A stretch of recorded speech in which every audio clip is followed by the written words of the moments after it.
Let us know what people in the streets of Nairobi are saying about this issue. A very good morning to you once again, Fred Indimuli. I'm very pleased to see the guest in studio, especially Mr. Sosido. Me and him had a very insightful conversation, about the viral presidential elections going on at Tenri. So a very good morning to him, Mr. Murungi and Mheshimiwa Robert Alai. I'm coming to you live from Nairobi CBD here at Bunge la Mwananchi.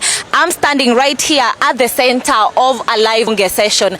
And I just want them to join us on the conversation for us to understand how they generally feel about devolution and the budget allocation. Habari yako, good morning. Good morning. Haya, nikuulize, kwa maoni yako, do you feel that the counties are getting enough money? Acha niseme ya kwamba mimi naitwa George, kutoka Bunge la Mwananchi Nairobi. Ningetaka kuguzia hili swala la budget and allocations. Ni ukweli kwamba sisi raia ndio tuko mashinani, na sisi tukiwa mashinani tungetaka pesa ziongezewe. Lakini magovernors wetu lazima na wao waonyeshe ya kwamba hizi pesa zinatumika kwa njia iliyo usawa. Kwa sababu kuna hili swala la wage bill limekuwa swala kubwa sana. Kwa sababu huwezi niambia ya kwamba county nzima wanatumia 30% ndio tunaona zikienda kwa maendeleo.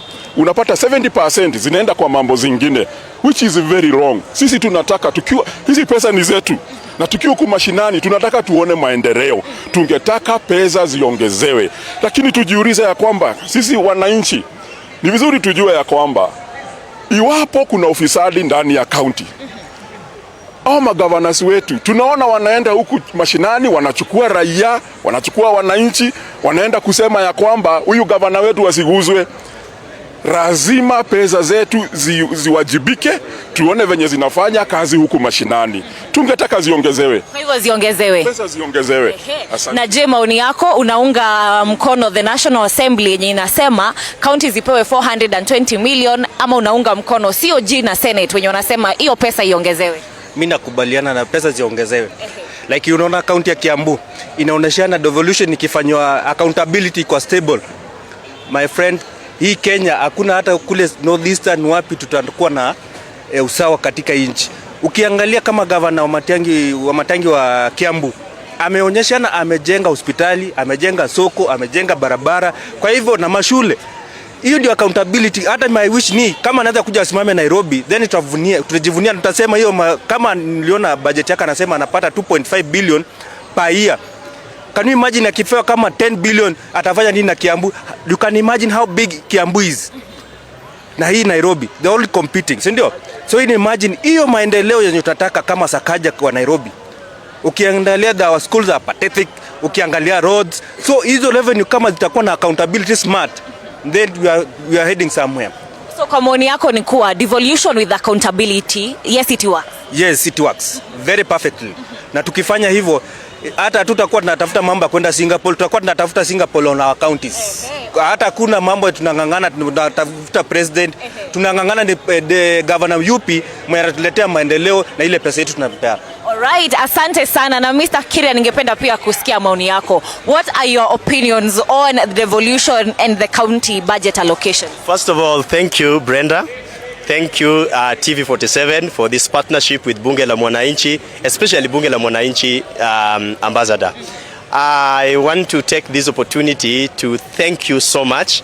We know you have been busy, but you are back. We wish that this can run from every Monday to every Friday. Please don't go.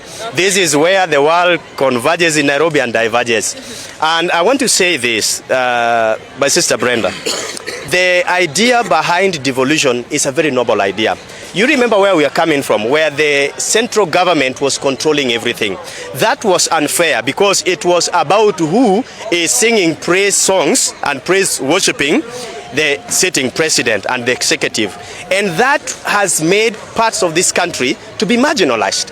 You can imagine that parts of Northeastern were actually thinking like that they are not part of the country. Actually wangekuambia kwamba Kenya kunaendeleaje, tusalimie wa Kenya.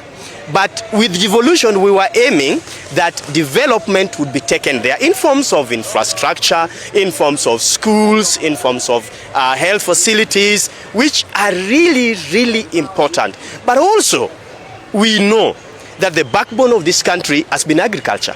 There are places in this country that are fertile, but we wanted to see where, irrigation could be done instead of depending on rain-fed, and agriculture. We can go to irrigation, but that will require a huge amount of money.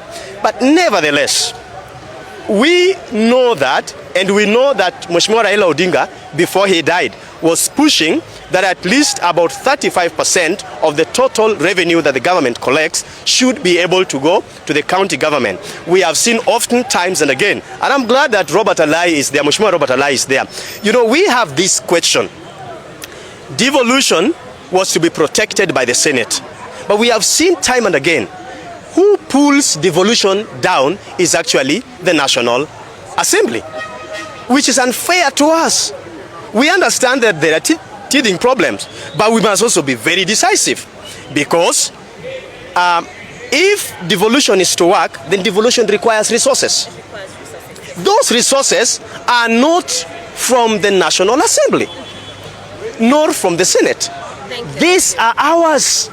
And it is us, Wananchi, who they should be thinking about. You see, I remember that the Constitution said that our legislature, that is our bicameral parliament, was supposed to work on public participation bill, to come with a bill that will make public participation effective. Up to now, they have not done it. It is not the first time that we are seeing them pulling the other side. I like somehow, and I'm not being biased in this case, I like the debate in the Senate. It's mature, it's robust. But the ones, if I may call a spade, that are taking us to the dark ages back with this devolution thing is the National Assembly. Mheshimiwa Robert Alai, what in your considered opinion makes you think, and your colleagues in the National Assembly, that we should not even devote 40%? Because to me 40% is huge, and it can go a long way to help some of these things. But I also want to say that we also need to rein in on governors, because like the governor of Bungoma the other time procured, I don't know, it is called oxygeneric whatever for 10,000. That is not realistic. So we must make measures that will cushion the money and resources that are going to devolution. There you have it, a very robust discussion here, Fred Indimuli. And of course, we are standing by here to listen to the answer from Mheshimiwa Robert Alai. Back to you in studio. Thank you so much, Muthoni Brenda and Bunge la Mwananchi. Thank you for having time for us in this discussion. And a direct question to Robert Alai. And I think you've been taken to the National Assembly. One contributor. But yes, it's true that there are